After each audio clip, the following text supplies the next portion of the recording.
I'm Lisa Mullins, and this is The World. The opposition in Syria is not giving up. The protests continue despite a brutal 7-month government crackdown that's left some 3,000 people dead. Today, the opposition called for a general strike in the central city of Homs. There's also news of several more protesters killed by security forces around the country.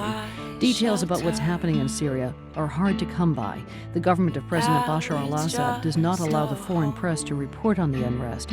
But a reporter for our partner program, PBS Frontline, did manage to get in. Ramita Navai went undercover for more than 2 weeks in Syria. She was posing as a tourist.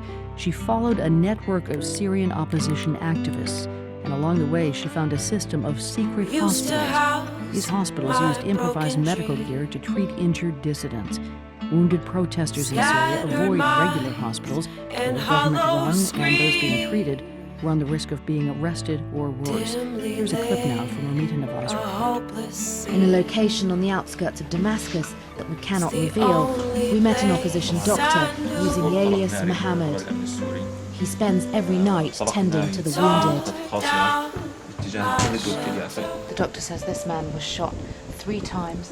You can see a superficial wound here when he was shot. The doctor says the bullet's still embedded in his vertebrae. They haven't been able to take it out. That is reporter Ramita Navai, who joins us now from Oxford, England. How did he get access to these secret hospitals?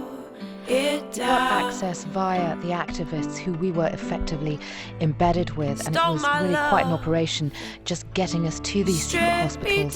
Some of the activists we were with weren't even allowed to go as far as the hospitals with us.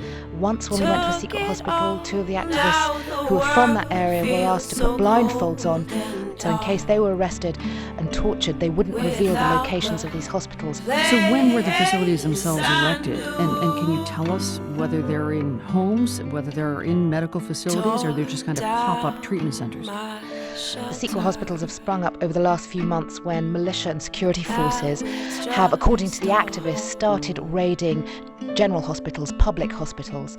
And we spoke to doctors who said that they saw militiamen drag patients out of their bed, wounded protesters, and they were searching hospitals looking for wounded protesters.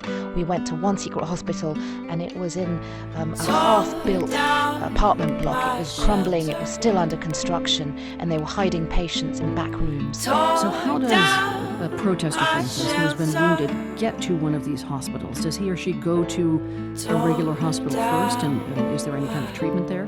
One of the patients we saw who was in critical condition, his family had taken him straight